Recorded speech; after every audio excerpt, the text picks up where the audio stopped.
Bueno, muy buenas noches, queridos amigos, querida parroquia, a este nuevo debate sobre el caso Alcácer. Antes de dar paso a los contertulios que hoy nos acompañan, nos gustaría explicar el porqué de estos debates.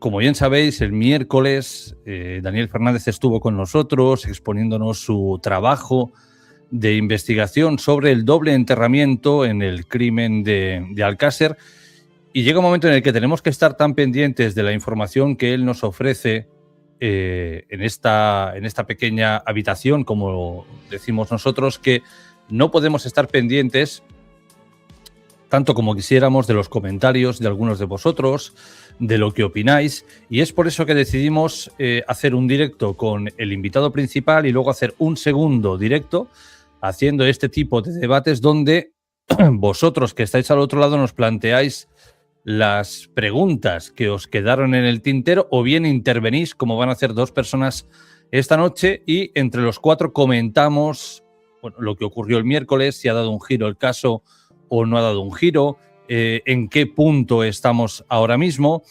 Y hoy tenemos a una persona que es muy próxima al lugar de los hechos y alguien que todos conocéis, que está en la otra parte del mundo, que también es interesante ver cómo perciben el caso Alcácer desde allí, desde Sudamérica, no desde aquí, porque bueno, aquí es un crimen que tuvo muchísimo eco, pero ¿qué ocurre con todas las personas que lo han conocido, como digo, en la otra parte del mundo? Bueno, pues eso es lo que queremos saber.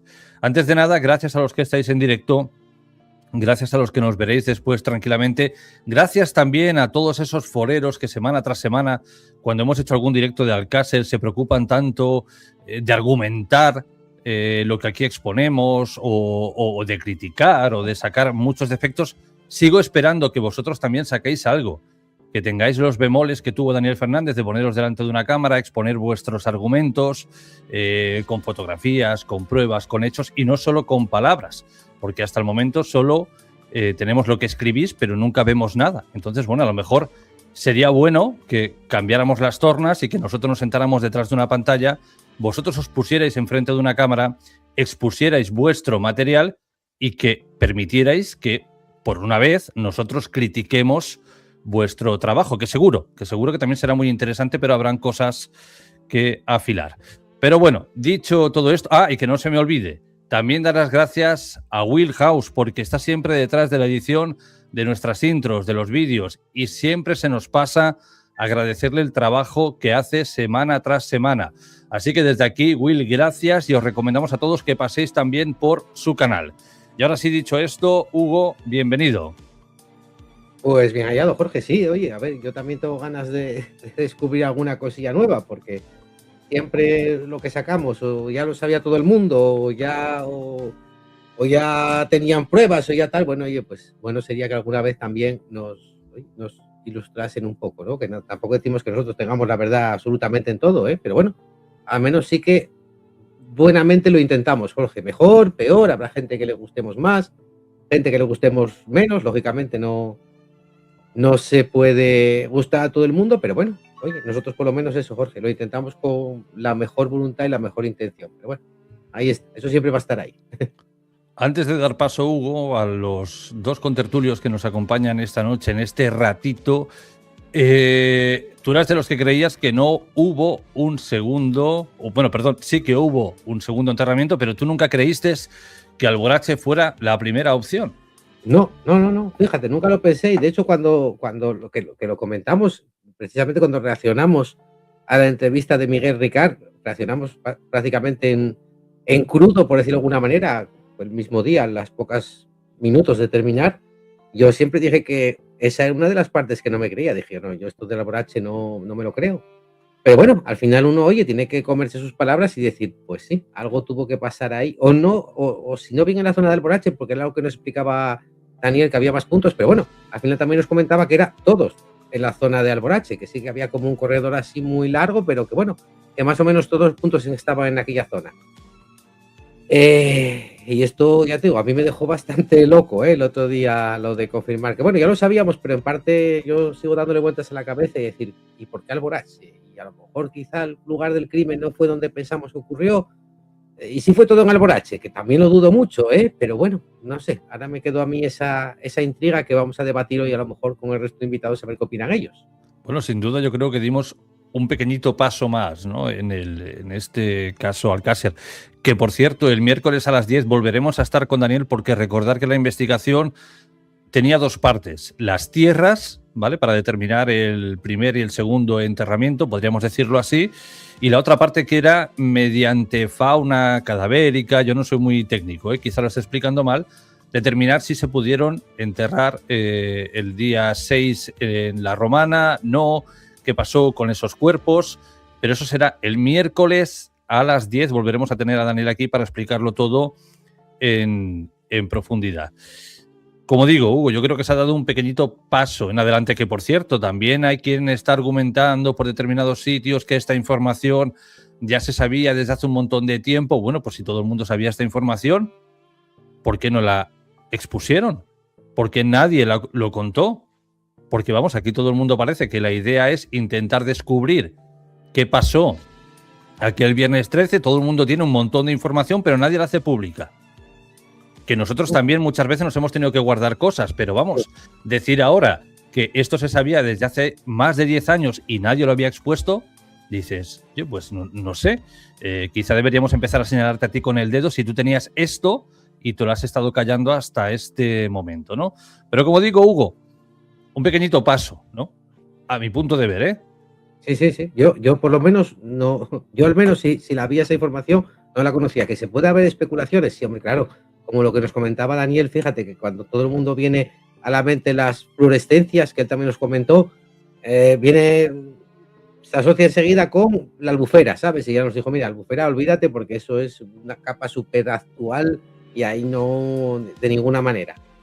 Pero bueno, tanto como decir que sí que es en la zona del Alborache, yo al menos nunca lo había escuchado, Jorge. Pero bueno, ya te digo, debe ser que vamos siempre un paso por detrás, porque siempre lo que sacamos ya es algo que se sabía. Pero bueno, oye, hay que lidiar con esto. Yo por lo menos agradecido a la gente que nos diga, oye, pues mira, no lo conocía. Por ejemplo, el otro día cuando hablamos del 11M, que había algún comentario de decir, pues mira, yo soy de México y vamos, aquí siempre se dijo esto y nunca se pensó que había nada extraño ni nada.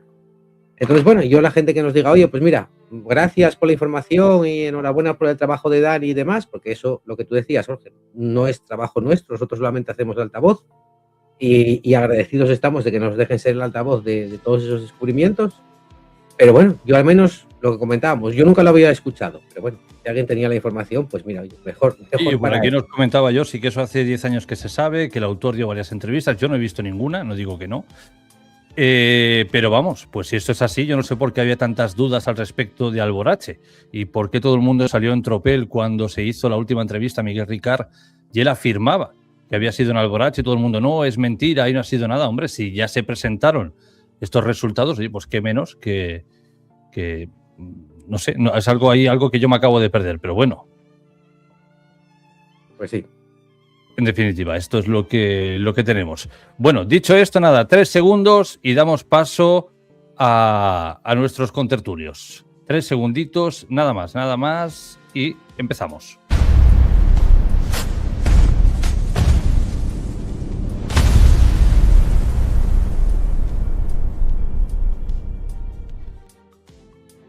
Y ahora sí, ya somos 4 en pantalla. Querido Gabriel Pombo, bienvenido, ¿cómo estás? Bueno, estoy con el gran gusto de compartir con la audiencia de Informe Enigma, ahora en lo que para mí al menos es un formato distinto, como contertulio, en esta suerte de debate, muy interesante, y no como expositor en base a las preguntas que tú, mi buen amigo, me haces, donde es lo que normalmente he realizado, ¿no? Así pues que esperemos estar a la altura y muy agradecido por la invitación para este caso tan icónico y desgraciado de la crónica negra española, el triste caso de las niñas de Alcázar. Y saludamos también a Jessica. Jessica, bienvenida. Hola, buenas noches. Gracias por la invitación. Por primera vez tenemos en un debate a una chica, que mira que lo hemos intentado por activa y por pasiva, pero bueno, parece que el caso Alcácer, y lo comprendemos, genera cierto recelo. Me gustaría empezar en esta ocasión hablando brevemente con Gabriel, porque ya digo, el caso Alcácer es muy sonado en España, pero claro, Gabriel Pombo conecta desde Uruguay y allí hay quien también conoce este caso. Bueno, ¿cómo lo percibís, Gabriel, desde allí? Bien, le comentaría a tu audiencia, Jorge, que el caso Alcácer en Uruguay, y creo que en Latinoamérica en particular, muy recientemente ha comenzado a tener la repercusión que merece, porque quizás sea insólito, pero en la época del crimen, es decir, estas pobres niñas fueron asesinadas ese trágico 13 de diciembre de 1992, y 75 días después se encontró sus cuerpos, ¿verdad? Y bueno, en la década del 90 era un caso, no diré desconocido, pero que había una mención muy básica en Uruguay, al menos que es donde yo vivo. Los casos típicos de asesinos seriales o de crímenes conmocionantes de España eran otros, y esto siguió durante décadas. Es más, en lo particular, en lo personal, mi primer contacto con este caso fue cuando, a partir del 2018, tuve la suerte de viajar a España y a otros lugares de Europa, y en especial yo tengo una linda amistad con una serie de personas de la Comunidad Valenciana que tuvieron la amabilidad ya en el ya lejano 2018 de organizarme con gran generosidad algunas charlas sobre algunos de mis casos específicos de crímenes, como es sabido el de Jack el Destripador y otros similares. Y bueno, a partir de ellos, en el 2018 pude saber lo trascendente que era el caso Alcácer. Bueno, claro, yo estaba vinculado a la Comunidad Valenciana y ahí había investigadores aficionados que fueron los que me empaparon casi por primera vez con un tema que, reitero, hasta ese entonces en mi país, no digo ni mucho menos que fuera desconocido, pero tenía una magnitud muy baja para la importancia, para la conmoción social que ha causado. Y lo que sí he notado en lo particular es que en estos últimos años, diré no más de 3 o 4 años, gracias también a las redes, se ha potenciado muchísimo la difusión del caso Alcácer. Bueno, además está decir que vuestro canal es un gran comunicador y difusor de ese caso. También el canal El Rincón del Disidente de Manu Jiménez, por cierto, ha contribuido muchísimo a esa difusión. También, por ejemplo, el del criminólogo Félix Ríos y otros que también están en la misma línea. Pero por lo menos en esta parte del globo es bastante reciente la repercusión, el haber podido entrar en este caso tan terrible. Décadas atrás, reitero, no es que pasara desapercibido, ni mucho menos, pero no tenía la repercusión, la difusión, el grado de conocimiento que ahora está al alcance de todos con un clic entrando a nuestro ordenador. Y bueno, y ahí está la importancia de la gran difusión que le han dado programas como el vuestro, y en particular el hecho de que permanentemente en los últimos tiempos están surgiendo novedades que están de alguna manera haciendo trastabillar una versión oficial que arroja dudas. Creo que en eso estamos todos contestes de que arroja dudas, y en particular el directo de la semana pasada con la intervención de este técnico en laboratorio que ha hecho un trabajo magnífico, Daniel Fernández, deja mucha tela para contar. Y bueno, es válido, como ya se ha anticipado, una segunda intervención de Daniel Fernández, tocando otra parte de su monumental estudio científico. Y bueno, quizás modestamente diálogos, charlas como esta, debates como estos, puedan ayudar a esa difusión bien merecida que tiene estas grandes novedades que Daniel Fernández ha introducido. Y ahora sí, Jessica, gracias ante todo por estar con nosotros. Tú eres de muy cerquita del lugar de los hechos. ¿Qué edad tenías cuando esto ocurrió? ¿Cómo lo viviste? ¿Cómo te marcó a ti? Y entiendo que a toda Valencia. A ver, yo vivo en Algemesí y hay pues creo que hay 20, 23, 25 kilómetros y creo que ya te he dicho muchos de Alcácer. Yo tenía en aquel entonces 8 años. Yo me acuerdo que eso fue... Yo creo que eso nos ha marcado a todos, pero ya de por vida. Ya pueden pasar años que a la gente de nuestra época nos marcó bastante. Yo me acuerdo que yo salía a lo mejor a la puerta de la calle y cada 5 minutos tenía que estar diciéndole estoy aquí a mi madre. Porque ya te digo yo, se pasó mucho miedo, pero mucho. ¿Qué se hablaba, Jessica, durante todo este tiempo sobre el caso Alcácer? ¿Dabais todos por hecho que había sido en La Romana? No, yo siempre, por eso yo tengo, esto es mío personal, ¿vale? Cosas que yo pienso y lo que se ha escuchado siempre por aquí, ¿vale? Pues la gente. Yo creo que no fue en La Romana ni fue en Alborache. Creo. Yo siempre he escuchado, lo he comentado alguna vez por el chat, siempre he comentado que eso no lo puede hacer una persona, ni 2 personas. Ahí hay gente y para mí, gente gorda en el sentido de, no sé, niños de papá, a ver si me entendéis. Niños de papá que han hecho pues una gamberrada y papá pues llama y se soluciona todo rápido y se olvida.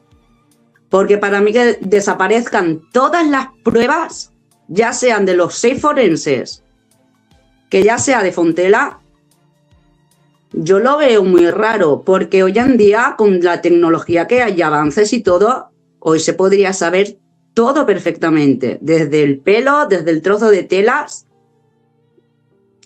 Yo creo, no sé, que fue alguien, no. Fueron varias personas, ni una, ni 2, ni 3, ni 4, fueron más, porque eso fue un crimen, no sé, es que no sé cómo explicártelo. No sé cómo explicártelo. Bueno, en definitiva, lo que tú piensas es lo que cree mucha gente, ¿no? Que aquí no pero solamente... Mucha. no solamente fue Ricard y Anglès, sino fue en compañía de otros. El propio Miguel Ricard, en su última declaración, afirma que habían 3 personas. Esto hay muchas personas que lo ponen en duda, porque, bueno, acusar es fácil, demostrar es difícil. Pero, bueno, en general, el sentido que tú tienes, yo creo que lo tienen muchas personas. Pero mucha gente. También deciros a todos que Gabriel está aquí también hoy a modo de jurista jubilado. ¿Por qué? Porque yo le dije, oye, Gabriel, interviene y coméntanos si con lo que Daniel expuso aquí, que como alguien también ha dicho ya hace tiempo que esto también se expuso, se podría llevar a un juzgado, por lo menos allí en Uruguay, se podría utilizar como prueba, que nos hable también de si los dobles enterramientos son normales o no, porque bueno, Gabriel no solamente ha estudiado la figura de Jack o del asesino del torso del Támesis, tiene un largo recorrido analizando a criminales y ya veréis que no es algo tan poco frecuente como creemos. Pero bueno, ahí tenemos a Hugo que no dice nada. Hugo está ahí, quieto. Hoy estoy aquí de cuerpo presente solamente. No, solamente estaba escuchando lo que tenía que comentar Gabriel, que por cierto, no lo he saludado antes, a Jessica sí, pero a Gabriel no, porque estábamos ahí con un poco de problemas con el audio y todo, y Gabriel, que un placer, que nunca había podido coincidir contigo y hoy estamos juntos. el placer es mío, Hugo. Un gusto de compartir unos momentos, como siempre, agradables acá con la audiencia de Informe Enigma, en este formato de debate, por primera vez para mí. Igualmente, Gabriel. Y bueno, Hugo, te va la imagen y la voz por separado. Sí, me lo dijo se te ve muy borroso. Se ve muy borroso. Voy a ver si, es que me lo decía la mujer, pero bueno, como estaba aquí callado y no me habías dicho nada, voy a ver si reinicio, porque ahora igual tengo yo problemas con el router. Pero bueno, tardo 2 minutos, ¿eh? Vengo ahora, me salgo y entro, ¿vale? Iba a preguntar una cosilla a Jessica, pero bueno, se la pregunto ahora. Voy y vengo en un momento, vuelvo otra vez. Bueno, pues mientras Hugo va y vuelve a arreglar sus problemas de conexión, Gabriel, Jessica, Gabriel, lo que expuso Daniel el miércoles, ¿es un paso más en el caso Alcácer? Las damas primero, Jessica. Empieza tú. Yo creo que sí, pero a ver, creo que escuché a Hugo decir que enviaron un comunicado de que, bueno, a lo que yo entendí, no sé si es así, corrígeme, ¿vale? Si me equivoco, Jorge. A lo que yo entendí es que de momento esas pruebas no las necesitamos. Cuando las necesitaremos, ya te las cogemos. ¿Fue así, más o menos? No, lo que Hugo, leímos el comunicado de los abogados en los que ellos decían, bueno, que esto es una investigación independiente, no se ha solicitado por el juzgado, por lo tanto, de momento no hay que entregarlo al juzgado, no hay ninguna necesidad. Primero porque el caso está cerrado y juzgado, están a la espera de si algún día aparece Antonio Anglés. Y en caso de que el juzgado las necesite, pues bueno, solo tiene que pedirlas y Daniel y el equipo que está detrás se lo harán llegar. Pero no hay ninguna obligación de enviarlas porque, ya digo, una no las ha solicitado el juzgado y dos, es un caso ya cerrado y tampoco va a cambiar el núcleo de la propia sentencia. Ahora bien, si por lo que sea las necesitan para algo, con pedirlas ellos se lo harían llegar. Ok, pues lo entendí yo mal. No pasa nada. Gabriel, ¿crees que esto es un pasito en adelante? Es un paso en adelante y considero de que puede ser incorporado a la causa, de que puede ser solicitado de oficio, o sea, por propia cuenta o instructor o de la fiscalía, por más que el caso esté cerrado, no está prescripto. Esto es algo que bueno, va más allá de si estamos hablando de la legislación española, que obviamente es la competente en este caso, o la legislación de otro país, como puede ser el mío. El Instituto de la Prescripción, que concretamente, conforme la juez instructora lo estableció, se prolonga hasta el año 2029. Ahí estarían cumpliéndose los 20 años de prescripción penal.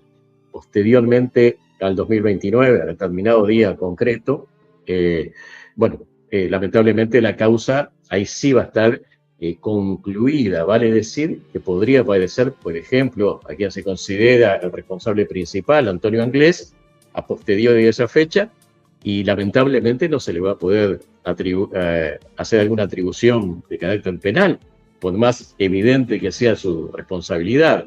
Y eso es válido para eventuales otros imputados, que no lo ha habido en esta causa, pero que han sido siempre el fantasma que ha rondado este caso criminal.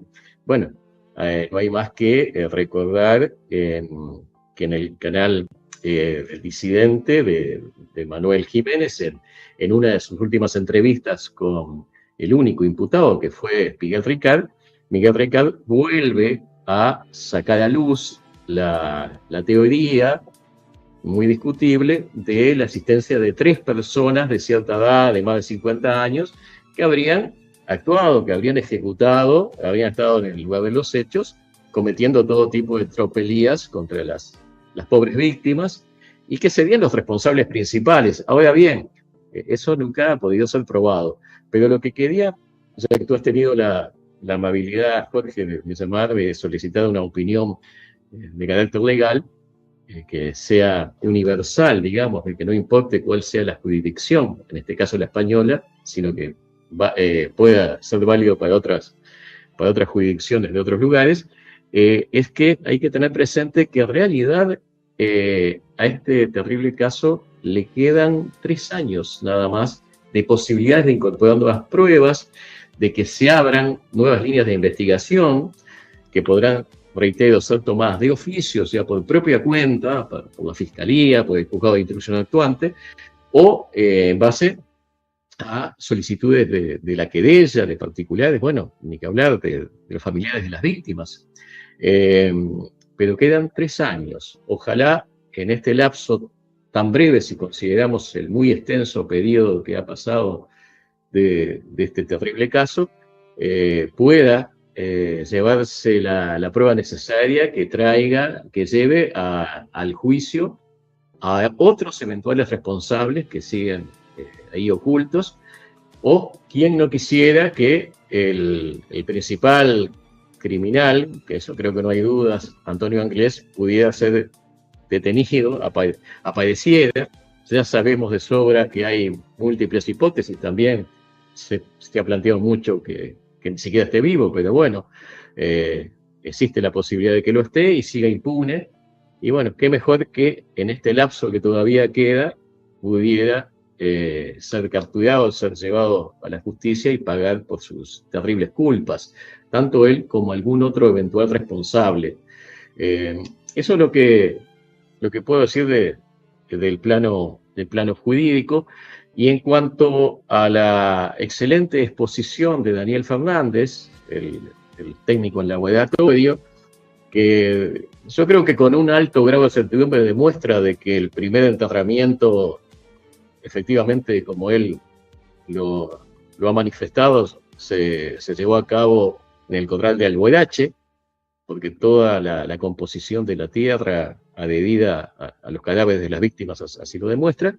Bueno, es un elemento novedoso y de importancia, que podría ser perfectamente recogido, lo reitero, ya sea de oficio, por la Fiscalía actuante, por el Juzgado de Instrucción, o por otra institución querellante. O sea, podría introducirse como elemento importante para reactivar la investigación judicial. Perfectamente, ¿por qué no?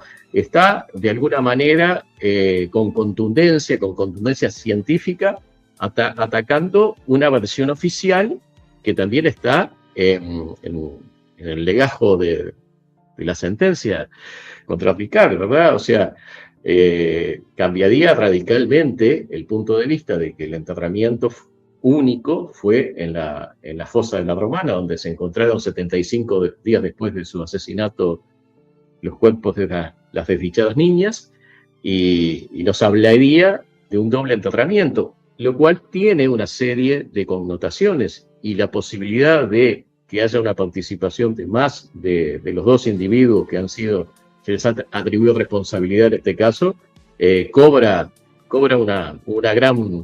una gran fuerza y posibilidad.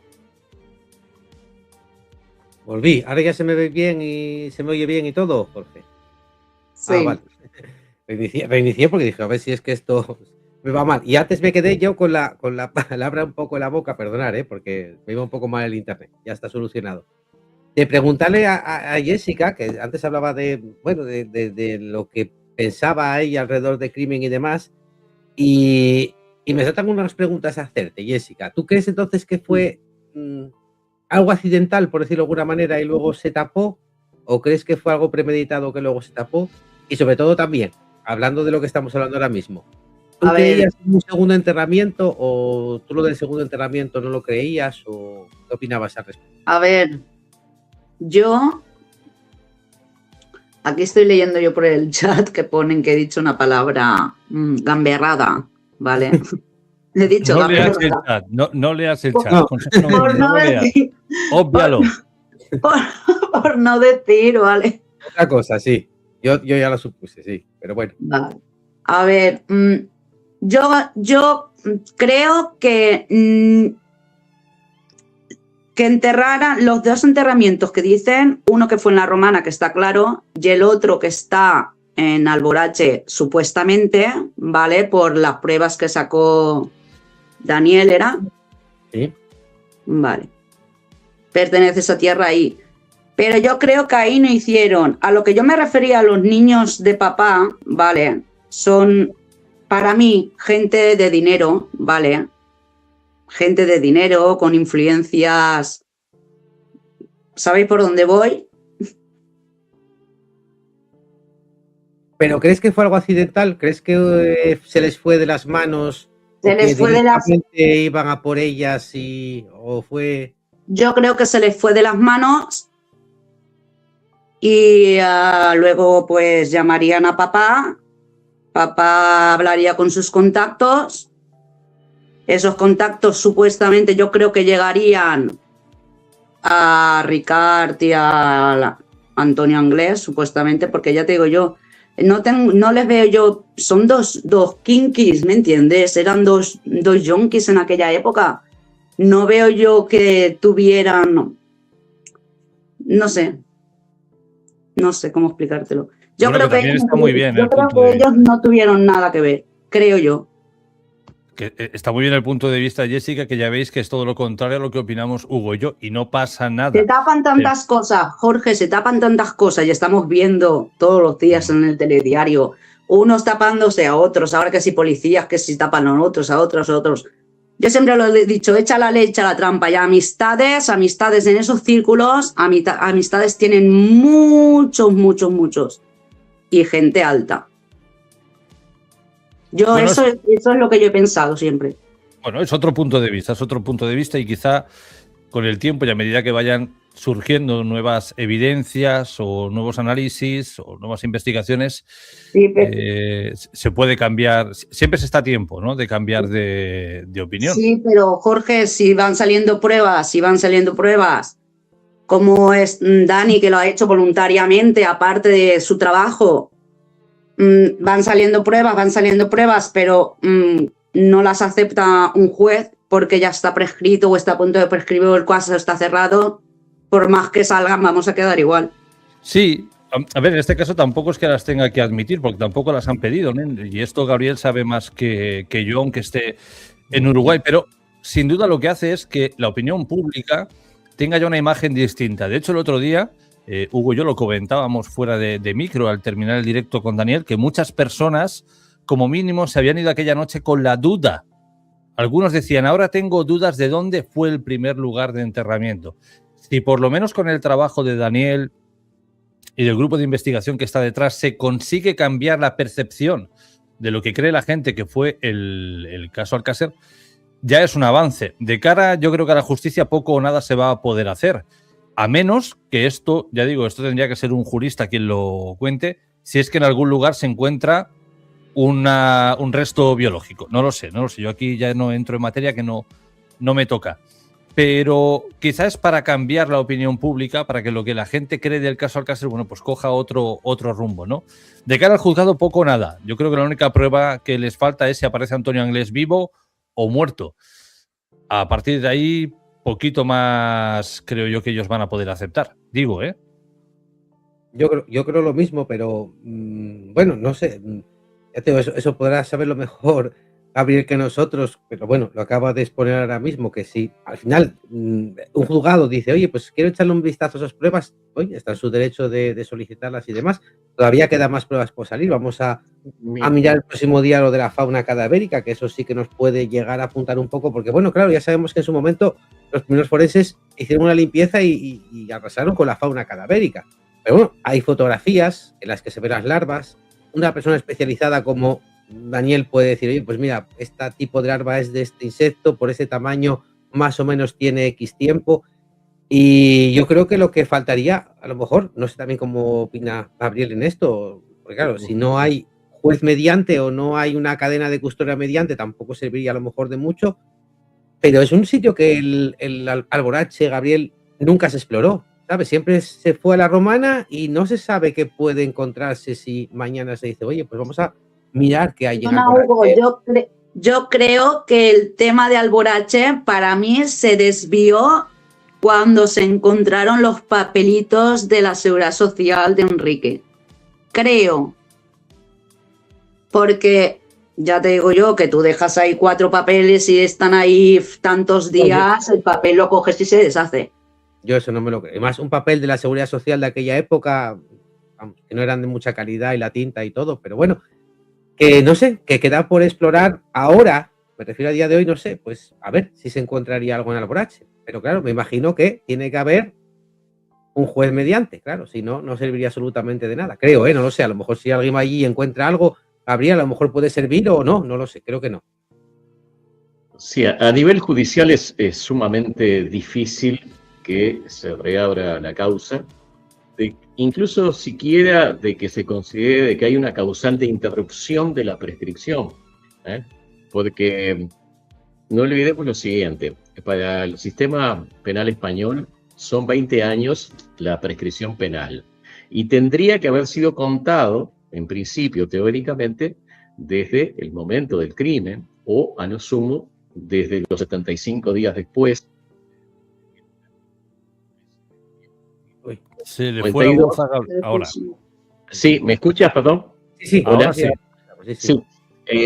No, quería hacer una connotación específicamente jurídica, que es que la prescripción penal normalmente se toma a partir, en este caso son 20 años para la legislación penal española, y se toma a partir o del momento en que se comete el crimen o del momento donde comienzan las investigaciones policiales porque se encuentra el cadáver de las víctimas, ¿no?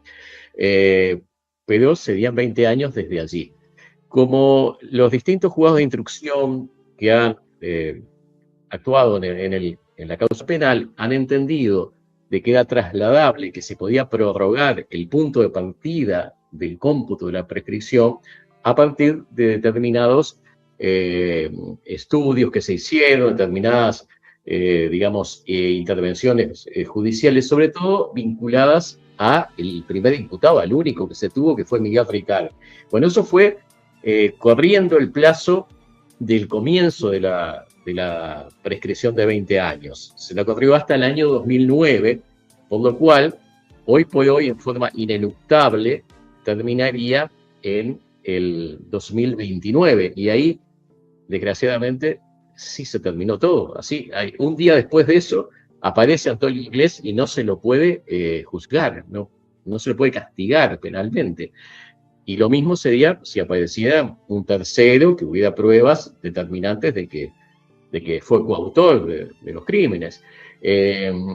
Pero la importancia que podría tener la novedad del técnico del laboratorio Daniel Fernández sería de que se lo podría tomar como una causal de interrupción de la prescripción y podría estirar, alargar ese plazo de posibilidades de que se ubique a un sospechoso, se lo juzgue y se lo termine condenando.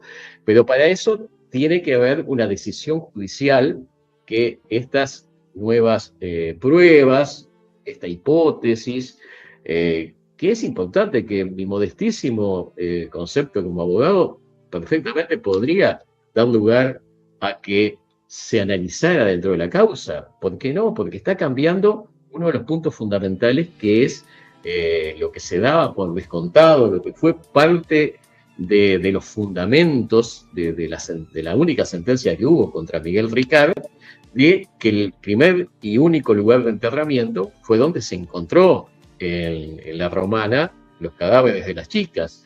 Y no es menor, porque esto tiene otras eventuales connotaciones. Si la Romana fue un escenario amañado, o se diría en criminología, si se demuestra que hubo un doble enterramiento, bueno, el lugar, la famosa fosa de allí, de la parte montañosa de la Romana, donde se encuentran los cadáveres 75 días después del crimen, pasaría a ser una escena sospechosa, amañada, donde siempre se ha discutido si, por ejemplo, ese famoso volante o receta médica, donde aparecía con un tratamiento médico el hermano de Anglés, de Enrique Anglés, y que fue fundamental esa prueba para dirigir hacia la familia Andrés y después, en forma casual prácticamente, para ir contra Miguel Ricard. Bueno, qué llamativo es, se lo habrán preguntado ustedes muchas veces, que durante 75 días con las inclemencias del tiempo, con lluvias, con vientos, aún así ese papel tenía señalado el nombre de Enrique Anglès, que fue fundamental. La pregunta es si estuvo 75 días desde el día que, si hubiera sido cierto que el primer enterramiento fue en la Romana, inmediatamente cuando se asesina a las chicas. Pero si hay un segundo enterramiento, que se da un poco antes de esos 75 días donde se encuentran los cadáveres, bueno, esa pudo ser una prueba plantada, que no iba a ser destruida, porque no iba a pasar tanto tiempo en que ese papel estuviera bajo las inclemencias del tiempo. Bueno, pongo un ejemplo de prueba eventualmente plantada y que podría apuntar a un escenario amañado. Y por lo tanto, cuando hay indicios y pruebas de cierta contundencia de un escenario del crimen amañado, bueno, en otros casos penales se ha permitido la reapertura de la causa y que se lo considere a este elemento jurídico como una interrupción de la prescripción extintiva que viene corriendo en esta causa penal. Claro, es que tendríamos, Jorge, que sacar, ¿no? Que llevarnos la escena del crimen a otro sitio. La Romana no fue, la Romana solamente fue el lugar de La enterramiento. Romana no fue, para nosotros hay un sitio que cumple muchas de las cualidades que tendría que tener el lugar y que también apuntó a ello el señor Miguel Ricard Tárrega en la última entrevista con Manu Jiménez. Pero claro, ¿será ese el sitio o no? Yo creo que sí, ¿habrá forma de probarlo? Yo lo veo muy, muy difícil. Yo también, casi prácticamente imposible. Y mira, apuntando un poco también lo que decía antes Jessica, ¿no? Cuando ella también hablaba de ese papel, y yo también siempre soy de los que piensa que ese papel ahí, pues como que no pudo haber sobrevivido todo ese tiempo. Si estaba ahí, o alguien lo puso, que eso ya abriría una puerta a algo mucho más siniestro, Gabriel, que es lo que tú decías, que haríamos a una escena del crimen o una escena del enterramiento amañada, o bien llevaba ahí mucho menos tiempo, que también puede ser. A ver si el próximo día Daniel nos puede decir, oye, pues mira, yo puedo calcular, quizá, que el enterramiento en la Romana fue en esta fecha, y a lo mejor eso podríamos, o aproximadamente en estas fechas, y a lo mejor podríamos ahí decir, oye, pues mira, ahora entiendo por qué a lo mejor el papel sí sobrevivió, pero 75 días a mí me parece totalmente imposible. Claro. Imposible. Y a Jessica también, yo creo que a todo el mundo también. Y no solo también, ahora quería preguntar otra cosa también a Jessica, bueno, y a Gabriel, que nos lo preguntaron el otro día, Jorge, y tampoco profundizamos mucho en eso. Decimos, oye, puede ser otra persona. Pero yo también es lo primero que se me vino a la mente, el pendiente de la Romana.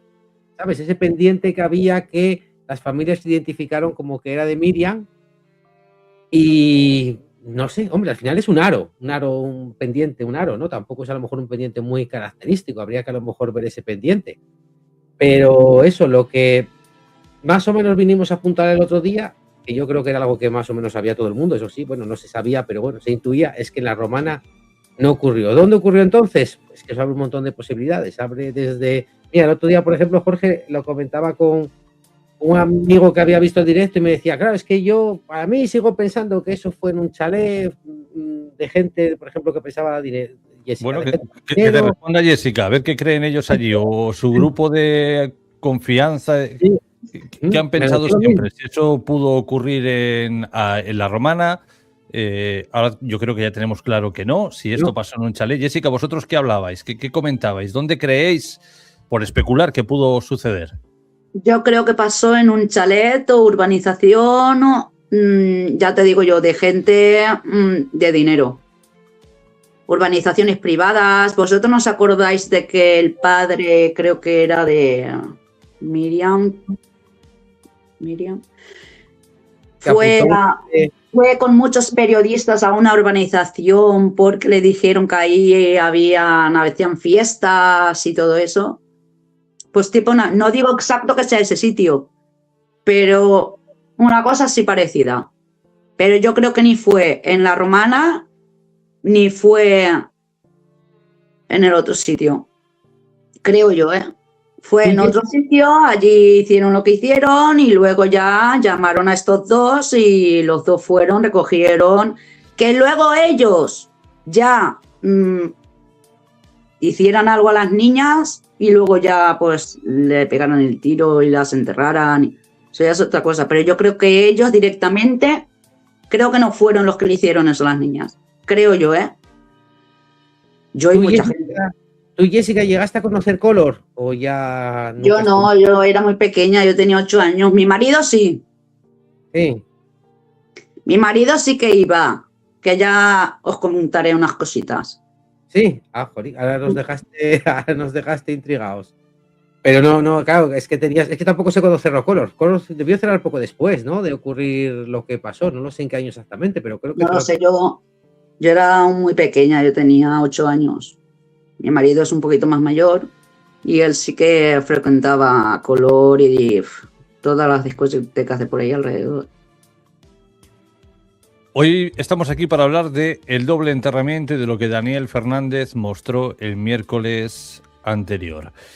Hablando off the record con Gabriel, él me exponía a algunos otros criminales que han llevado a cabo el doble enterramiento, porque a veces da la sensación que cuando mencionamos esta posibilidad es como algo extraordinario, algo único dentro de la crónica negra en general o hablando del caso Alcácer, ¿no?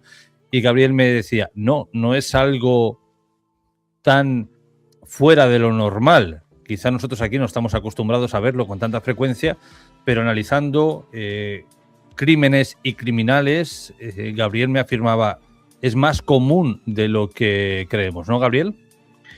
Sí, así es. Sobre todo si tenemos en cuenta de que estos fueron crímenes obviamente cometidos por asesinos, quizá por asesinos en serie, que se desconozca otros anteriores crímenes que hayan cometido. Este es un asesinato múltiple, ¿verdad? En el mismo acto se mata brutalmente a 3 muchachas tras torturarlas, violarlas, dejarlas, etc. Pero el perfil del asesino, tanto del que se lo imputa como tal, que nunca fue capturado inglés, como los eventuales que estuvieran atrás y que son un signo de interrogación, es evidentemente el de un asesino serial, psicopático, hedonista además, o sea, porque disfruta, siente un placer que es el motor de su acción, de cometer un daño excesivo a la víctima, o sea, además de en el sufrimiento, ese es el... Bueno, en cuanto a casos sabidos de asesinos en serie famosos, pongo el ejemplo de Andrei Chikatilo. Andrei Chikatilo durante bastante tiempo fue el asesino en serie que tuvo mayor cantidad de crímenes que están comprobados. Tuvo nada menos que 53 asesinatos. Este hombre actuó cuando existía la Unión Soviética, era ucraniano. En realidad, como Ucrania integraba la Unión Soviética, no se le podía considerar ucraniano. Sus crímenes comenzaron en 1978 y terminaron con un disparo en la nuca en una celda. Ese fue la manera de juzgarlo. Ejecutado en febrero de 1994. Pero tuvo a la sociedad soviética y en especial a la zona de Rostov. Uno de sus motes criminales fue el del carnicero de Rostov. La tuvo conmocionada, sometida a un terror terrible durante décadas. Y este asesino serial tenía la costumbre, él mataba en zonas boscosas, pero una de sus costumbres fetichistas era la de cavar tumbas previamente en determinadas zonas boscosas, en cercanías de cementerios, y ya él tenía dispuesta la tumba aun cuando no tuviera en mente y no supiera cuál iba a ser su próxima víctima. En 3 casos lo hizo, en 2 casos contra niños y en otro caso contra una prostituta drogadicta, y él con distintos engaños llegó a la cercanía donde ya había cavado esa tumba a sus futuras víctimas, las ultima, las ultraja de una manera horrorosa y ya tenía incluso elementos para después echar tierra, para tapar, digamos, esa fosa. Y después, en algunos casos, cambiaba uno de los cadáveres, lo desenterraba tiempo después y lo introducía en otra fosa. Bueno, era parte de un ritual fetichista que tenía este asesino en serie, pero no es el único caso, ni mucho menos. El desenterramiento puede tener una finalidad, como posiblemente se haya dado en el caso de Alcázar, de crear un nuevo escenario amañado de escena de crimen, quizás para que apuntaran hacia un cómplice menor, probablemente Andrés, me estoy refiriendo a Anglés, a Antonio Anglés. Hay una hipótesis donde no fue el ejecutor principal, sino que fue un colaborador, y bueno, eventualmente esos indicios que quedan palpables en el segundo enterramiento en la fosa de la Romana podrían tener la finalidad de amañar un escenario, pero eso es una posibilidad. La otra posibilidad es tan sencillamente que el autor o los autores de este horrible crimen de Alcázar, bueno, estuviera imbuido, al igual que el asesino serial Andrei Chikatilo, de esa compulsión fetichista de cambiar un cadáver, trasladarlo a una fosa ya previamente hecha, porque eso cumple con una ritualidad interior propia, por supuesto absolutamente inentendible, pero que es inherente a los asesinos en serie psicopáticos, y bueno, no sería de extrañar, no sería tan inverosímil que esto no hubiera ocurrido en el caso que nos ocupa, el de Alcázar.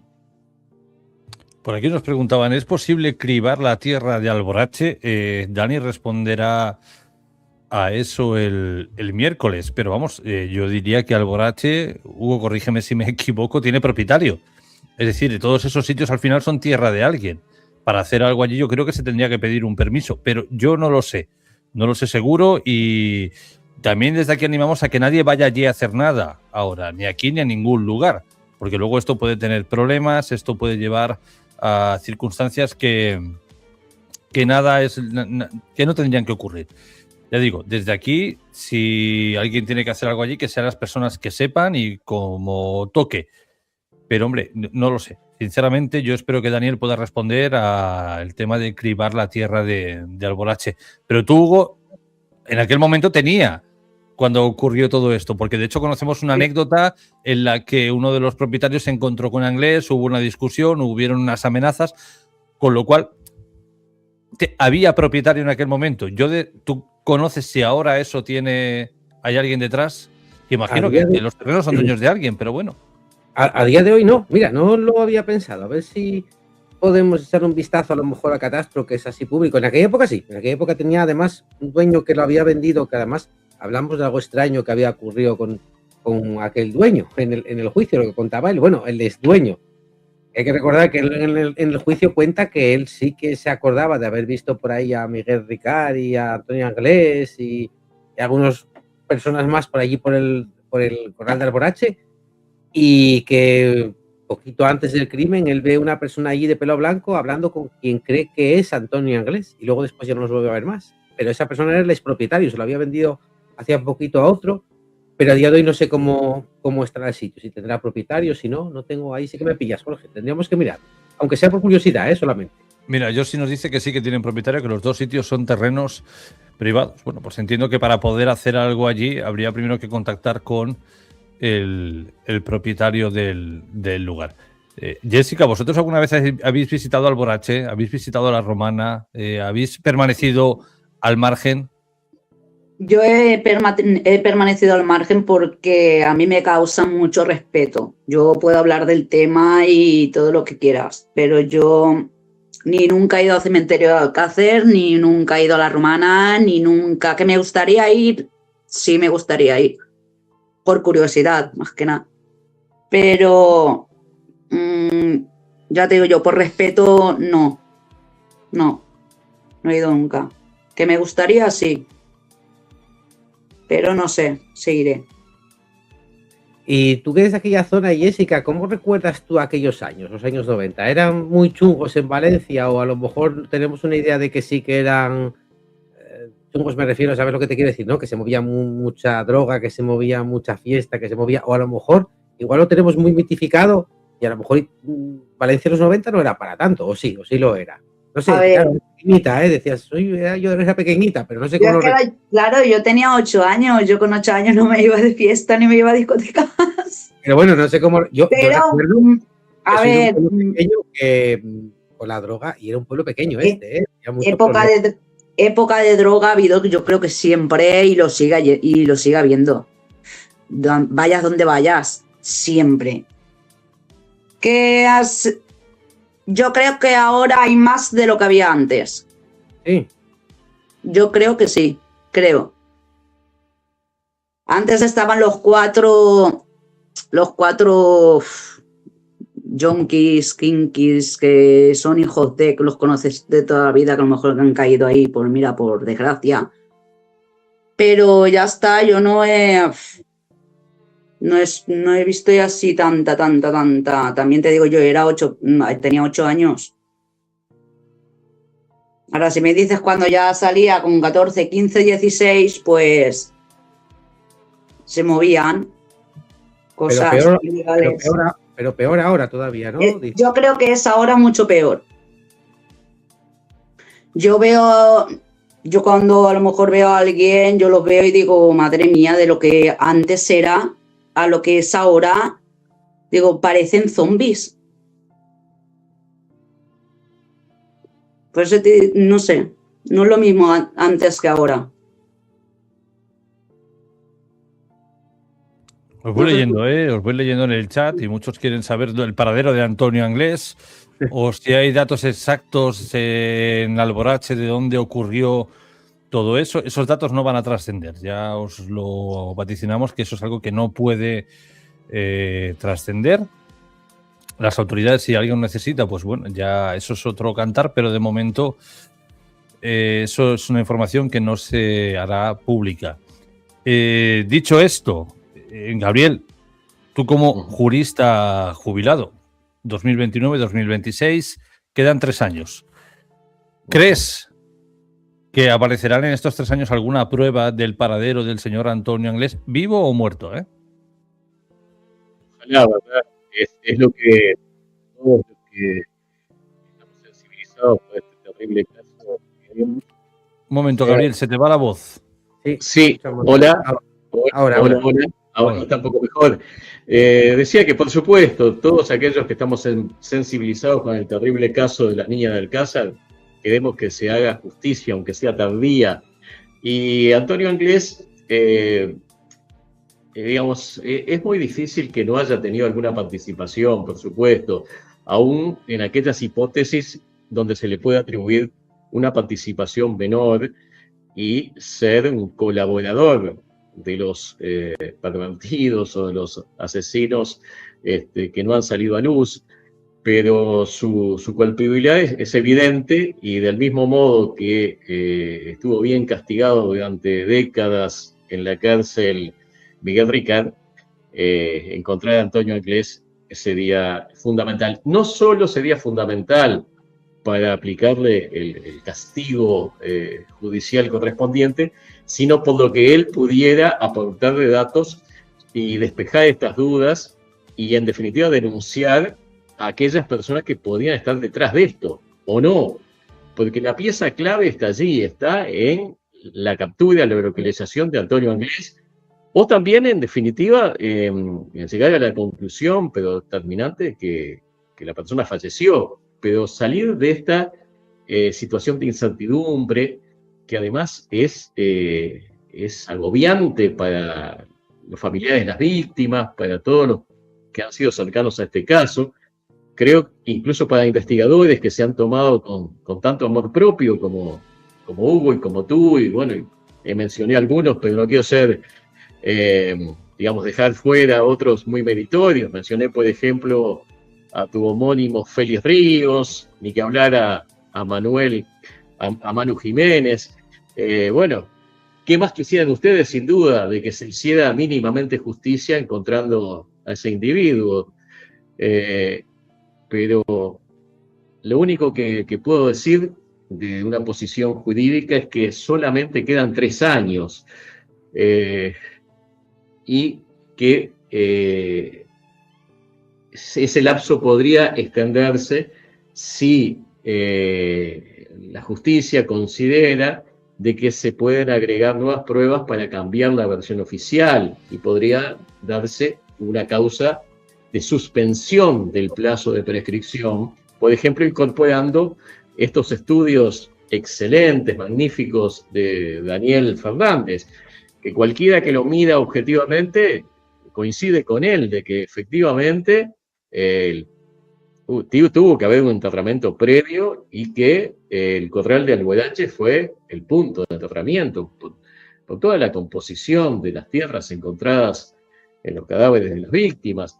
Entonces, si se hiciera la fuerza suficiente, se podría lograr de que esta prueba, que es fehaciente, que es fundamentada, que es seria, se introdujera en la causa y por lo menos tuviera ese efecto, que yo entiendo que para la audiencia puede parecer menor, porque dicen, bueno, interrumpe una prescripción en vez de que sea un plazo ineludible, que en el 29 esto se termine todo, se va a extender 20 años más a partir de ahora, por ejemplo, si fuera en el 2026 reabierto y tomado como una subcausa o como un elemento de interrupción.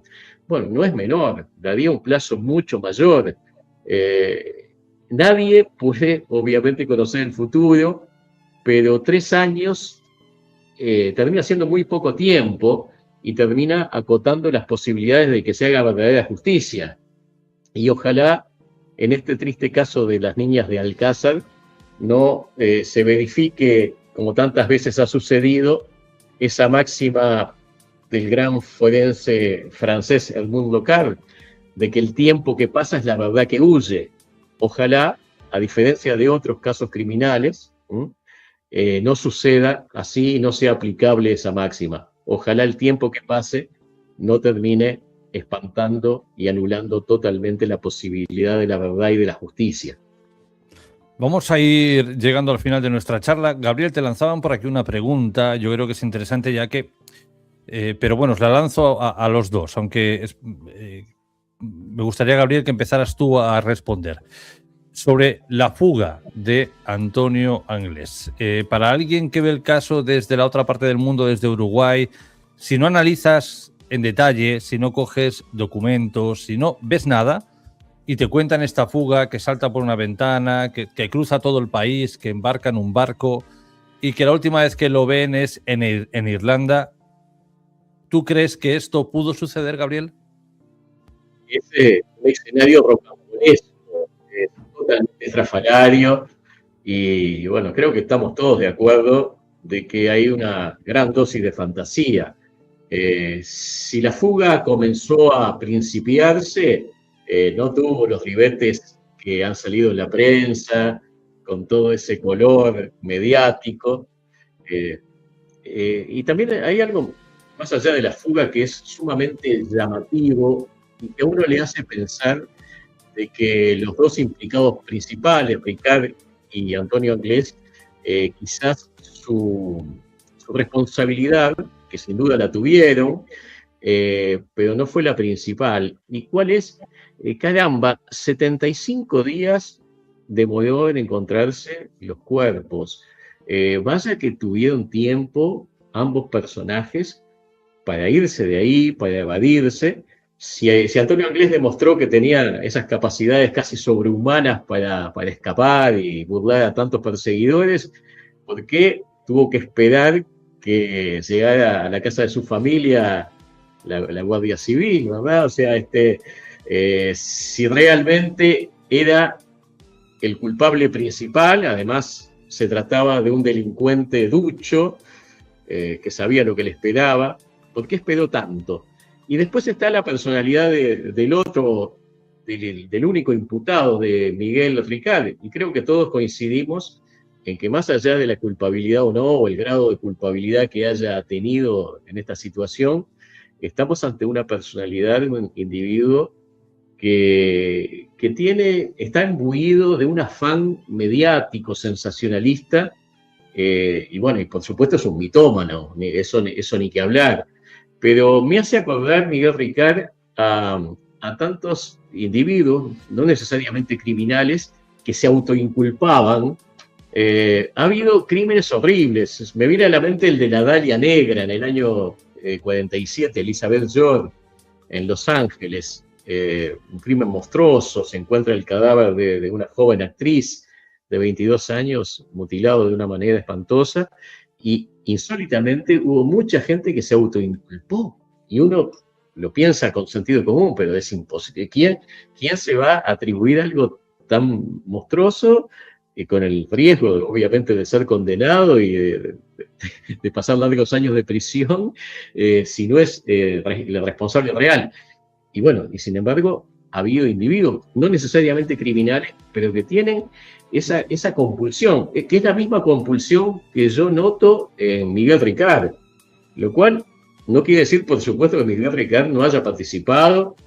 Da toda la sensación de que tuvo una participación mayor o menor, de que bien merecido tiene los años de cárcel, pero ese afán mediático del cual está imbuido, y esa dosis tan grande de mitomanía que tiene, es lo que ha contaminado en gran parte la dilucidación de este caso, porque aún en aquellas situaciones donde vemos que su versión realmente puede ser cierta, o sea, por ejemplo, es muy factible que cuando él es entrevistado por Manu Jiménez y menciona que el primer enterramiento fue en Almuedache, precisamente, bueno, ahora el magnífico estudio científico realizado por Daniel Fernández lo está probando.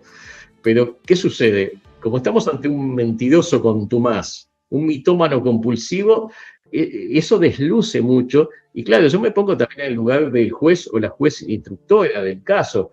Si una nueva prueba que podría reabrir la causa judicial viene de alguna manera de la mano de este individuo que ha demostrado ser un mentiroso compulsivo como es Ricard, lamentablemente eso desluce, es un poco como el pastor mentiroso, ¿no? O sea, miente, y cuando dice la verdad nadie le va a creer. Y eso creo que está perjudicando esta factibilidad de que se ha tomado en cuenta el tema del doble enterramiento, del cual ahora surge una prueba que si no existiera Miguel Ricard, yo creo que podría ser tomado en cuenta. Mira lo que te digo, es una opinión, ¿no? No sé qué opinan ustedes de la personalidad de este individuo, Ricard, si coinciden con él. Gabriel ha dicho algo muy interesante, ¿no? O sea, desde que ocurre la desaparición hasta que se hallan los cuerpos, 75 días, fíjate si tuvo tiempo Antonio Anglés para huir, ¿no? ¿Para qué quedarte y hacer todos esos cambios de movimiento sabiendo que más tarde o más temprano eso se acabaría sabiendo? Pero bueno, son una de tantas incógnitas que siguen estando abiertas y latentes en este caso. Por aquí, Jessica, preguntaban que si tú crees... aquí afirmar no se puede afirmar nada. Esto son la opinión de Jessica. Si tú crees que Antonio Anglés podía ser, digamos, para no decir determinadas palabras, y que esto suene mal o lo censuren, bueno, quien pasara algún tipo de sustancia a estos niños de papá y luego le encargaran a él hacer la limpieza. Podría ser, te lo iba a decir yo antes. Podría ser. Y saben que esto pues, pueden hacer y deshacer de lo que quieran. Bueno, Jessica tiene, por lo que vemos, la opinión de que Ricard y Anglés solo fueron enterradores. Es decir, ellos no cometieron, sino limpiar. Participó, pero en el final, el toque final, que digo yo. Pero ellos no hicieron, yo creo que ellos no hicieron todo eso que se dice en el sumario a las niñas. Yo creo que ellos, pues bueno, te lo voy a explicar así a mi manera, ¿vale? Sí. Además, yo luego quiero hacerte la pregunta, porque no sé por qué me da, Jessica, que tú vas a ser de los míos que cree que Anglés murió, pero no sé, a lo mejor igual me sorprende si me dices que ¿Anglés murió? No respondáis aún, que esa va a ser la pregunta final. Eso. Quiero que primero cuente y luego que nos comente lo de Anglés, qué opina. Pero cuenta, Jessy, perdona que te Vale, yo creo, ¿vale? el grupo, ¿vale? Hizo todo eso a las niñas y ellos fueron los que se encargaron de llevarlas donde las tenían que llevar a enterrarlas, y antes de enterrarlas pues colaboraron. Eso es lo que yo creo, pero que ellos directamente no fueron los que hicieron todo eso. Ya voy a hacerte una pregunta, porque claro, esto sabe, ya había mucha gente que lo comentaba en el chat, que yo no sabría qué decir, yo no sabría qué decir. ¿Las cambian de sitio precisamente para que las encuentren? ¿Qué crees tú? ¿O precisamente porque creen que ahí no las van a encontrar? Porque ahí ya se abre también un debate. Yo creo que las cambiaron de Alborache a la Romana porque sabían que se estaban arrimando ya a la Romana para averiguar cosas. Creo. Pero que ya te digo yo que creo que en Alborache no fue donde sucedió. Vale, entendemos que lo que tú crees, Jessica, es que las trasladan porque la policía o quien fuera se estaba acercando demasiado al Alborache. Sí, y luego es cuando pusieron los papelitos en la Romana, pues para desviar. Creo yo. Y ahora voy a hacer yo la pregunta, ¿Y para ti, Antonio Anglés, huyó o está muerto? Yo para mí, yo, Anglés está vivito y coleando. Sí. No, pues yo creo que llegó a Brasil. Creo. Está por esa zona. Y yo creo que todo o la mayoría de cosas se sabrán, creo yo, también es cosas mías, teoría, pensamientos, cuando prescriba. Cuando prescriban saldrán cosas o incluso a lo mejor pueden salir nombres, pero claro, como ya no se puede hacer nada, pues... Y ya para... Son teorías mías, ¿eh? Sí, bueno, oye, cada uno, yo soy de los que piensa que está muerto. Yo soy muy conspiranoica también y pienso muchas cosas. Y ya os comentaré una cosa que he leído en el sumario, y ayer estuve yo dándole vueltas, os lo comentaré por privado. Sí. Pues ya para concluir, Gabriel, querido Gabriel Pombo, ¿cree usted que el señor Antonio Anglés embarcó en un barco hacia Irlanda y desde allí puso rumbo a Sudamérica? ¿Quizás a su vecino? Pienso que es parte de esa fantasía mediática que se ha ido generando. No hay prueba de... Espera un momento, Gabriel, que se va la voz, se va. Sí. Hola, ¿me escuchas? Ahora.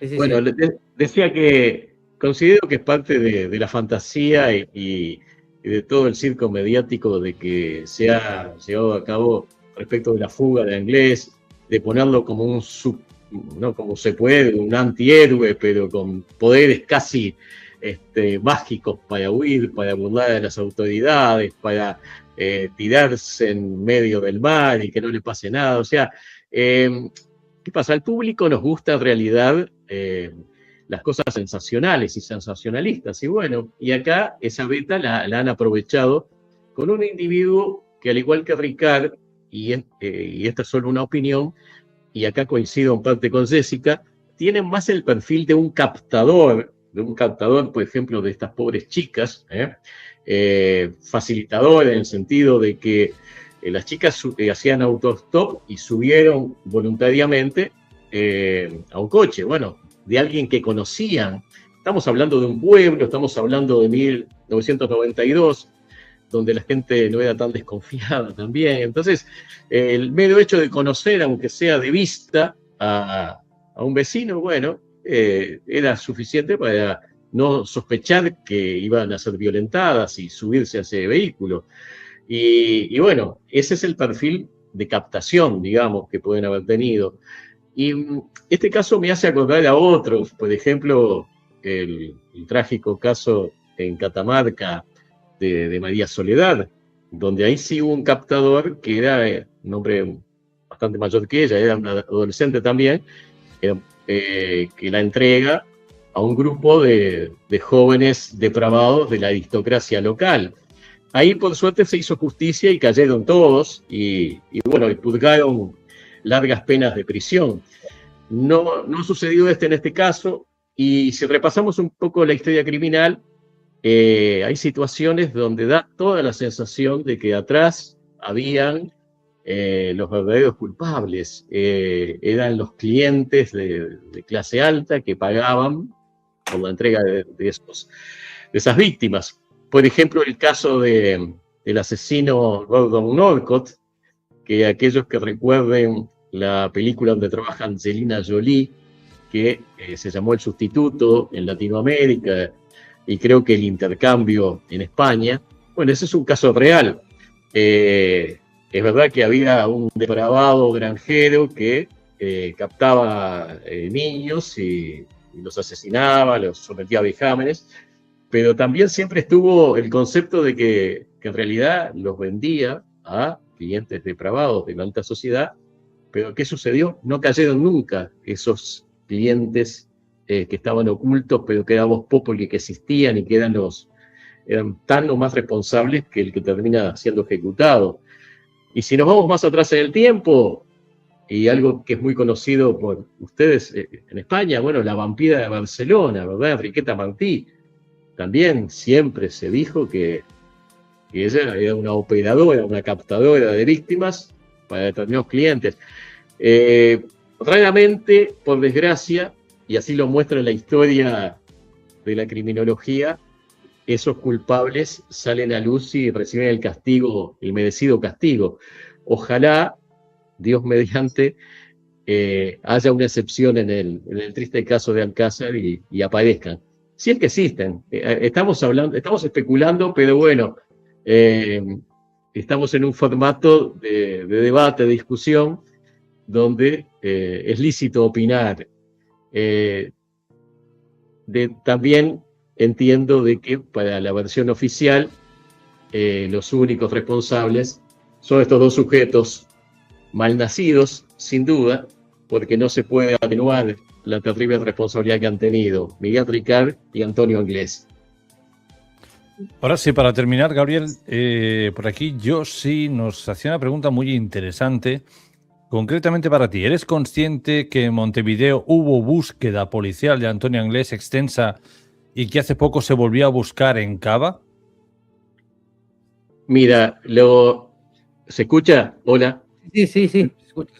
Lo único referido a mi país, a Uruguay, y a la capital del mismo, Montevideo, asociado al caso Alcázar y Antonio Anglés, fue una versión que salió incluso en periódicos y después se difundió ya a nivel internacional, de que había una compañera sentimental, que además era ejercía la prostitución, de Antonio Anglés, una uruguaya, y que lo tuvo escondido en su vivienda por un tiempo. Pero esto fue una versión casi, digamos, de fantasía urbana. Fue una historia urbana que nunca se pudo verificar. Nunca apareció la eventual prostituta, amiga o amante de Antonio Anglés, ni menos aún hay ningún registro, ni periodístico, ni policial, ni muchísimo menos judicial, de una eventual estadía de Antonio Anglés en medio de esa fuga o pretendida fuga, luego de que saliera a luz y se iniciara la persecución en su contra. O sea, en Uruguay, como dije al principio de mi intervención, recién en los últimos años, y gracias en parte a programas como el vuestro, está tomando auge y está teniendo su merecida difusión el caso de las niñas de Alcázar. En aquel entonces fue algo que salió en los periódicos y después fue replicado a nivel internacional en medio de toda esa ola mediática de fantasía y de crear el bulo de la fuga extraordinaria de Antonio Anglés, el inatrapable Antonio Anglés. Pero descarto que haya estado nunca en Uruguay ni que haya tenido ninguna asociación con mi país. Hugo, este señor, me lo comentabas por privado, Hilario González, es a quien confundieron con Antonio Anglés en Uruguay. En Uruguay, sí, en Montevideo. Bueno, tiene un aire, ¿eh? Tiene un aire que luego además era al parecer un narcotraficante italiano que había huido ahí a Uruguay, que efectivamente vivía lo que estaba comentando ahora Gabriel, con una prostituta y demás, y levantó mucha expectación porque era un fugitivo y lo habían visto por ahí. Y yo, la verdad es que, a ver, no son dos gotas de agua, pero bueno, sí que tiene cierto parecido, pero al final no, era este chico que al parecer luego detuvieron en Vigo, que venía con un cargamento de cosas que no debería de venir a España y lo detuvieron ahí en Vigo. Es que la encontré la fotografía y digo, bueno, pues mira, por ponerla. Pero confundieron con él.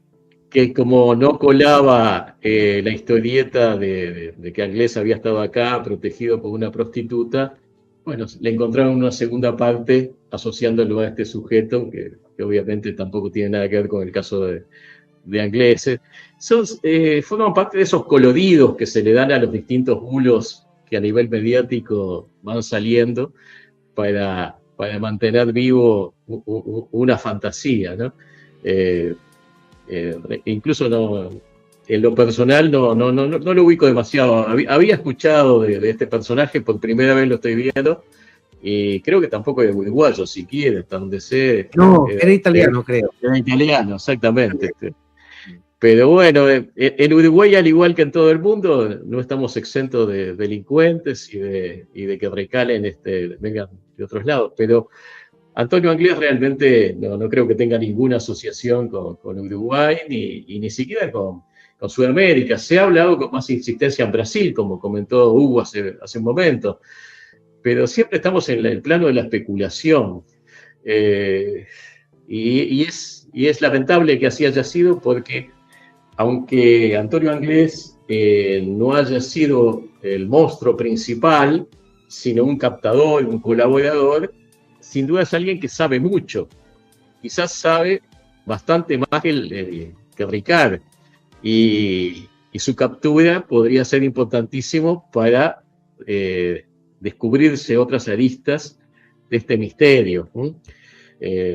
Pero bueno, estamos a la espera. Quedan 3 años todavía de este recién iniciado 2026 hasta el 2029, donde va a prescribir a nivel penal la causa, y hago mis votos porque en estos 3 años surja la prueba decisiva que traiga la paz que se merecen los familiares de las víctimas. Gabriel, ya para despedirnos, por aquí te preguntaban algo que quiero que me lo respondas con un sí o con un no, sin profundizar. Si es un sí, ya lo abordaremos en otro caso. ¿Existen o hay casos de asesinos en serie en Uruguay? Sí, hay varios, pero bueno, yo me hice conocido en mi país por un caso particular que fue el de Pablo Goncalves en la década del 90, al cual se conceptúa el único psico-killer o asesino en serie uruguayo. En la década del 90 asesinó a 3 chicas de clase alta, él también era de clase alta, tenía 22 años, Pablo Goncalves, pero en lo personal considero que en mi país ha habido otros casos, pero que se mantuvieron ocultos, no salió la repercusión. Hubo un caso muy antiguo de principios del siglo XX de un soldado llamado de apellido de Araujo, al cual lo motejaban el caoba, que mataba prostitutas, pero lo hacía con una finalidad lucrativa, lo hacía para no pagarle sus servicios, pero sí mató a 2 o 3 prostitutas, pero quedó también en el olvido. Y hoy por hoy, si entramos a internet y buscamos asesinos serial uruguayo, se pone como paradigma, como ejemplo único a Pablo Goncalves. Ha sido motivo de uno de mis libros, llamado Los Crímenes de Carrasco. ¿Y por qué ese título? Bueno, porque en el opulento barrio montevideano de Carrasco, este individuo perpetró los 3 crímenes que se le adjudican y que, bueno, que realmente no hay duda alguna de que fue un asesino serial, el único, por lo menos para la historia oficial, que registra mi pequeño y querido país de Uruguay. Algún día hablaremos de este sujeto más en profundidad. Finalizamos aquí este debate superfluo, sencillo, sin demasiados matices, pero bueno, para saber un poco qué opinabais vosotros, qué opinábamos nosotros de lo que Daniel nos comentó el miércoles pasado, y ahora estaremos a las expectativas de lo que ocurrirá este próximo miércoles a las 10. Gracias a los que habéis estado en directo, gracias a los que nos veréis después tranquilamente. Gracias, Jessica, gracias, Gabriel, y gracias, Hugo. Hasta el siguiente directo. Hasta la próxima. Hasta luego, buenas noches. Muchas gracias, buenas noches.